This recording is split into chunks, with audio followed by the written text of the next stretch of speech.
Hello বন্ধুরা, আসসালামু আলাইকুম। আপনারা কেমন আছেন? আশা করি সকলেই আপনারা আল্লাহর রহমতে ভালো আছেন। তো বন্ধুরা, আজকে আমি খুব গুরুত্বপূর্ণ একটি ভিডিও নিয়ে আলোচনা করব। তো বন্ধুরা, ভিডিওটির মধ্যে যে ঘাসগুলো দেখতে পাচ্ছেন, তো বন্ধুরা এই গাছটি অনেকেই চেনেন বা চেনেন না। যারা চেনেন না তাদের সাথে পরিচয় করে দিই। তো বন্ধুরা, এই গাছটি হচ্ছে সরকারি গাছ। তো বন্ধুরা, সরকারি গাছ কিন্তু খুবই গুরুত্বপূর্ণ এবং খুবই উপকারী একটি গাছ।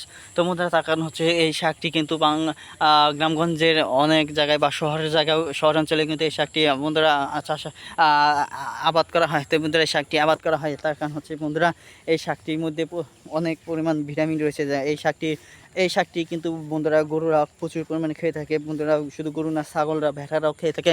তো বন্ধুরা, যদি আপনারা গরুর দুধ বৃদ্ধি করতে চান বা দেখতে চান প্রচুর পরিমাণে বন্ধুরা টাকা ইনকাম করতে চান এবং তাহলে বন্ধুরা অবশ্যই এই শাকটি আপনারা রোপণ করতে পারেন, চাষাবাদ করতে পারেন। তাহলে বন্ধুরা আপনারা প্রচুর পরিমাণে টাকা ইনকাম করতে পারবেন।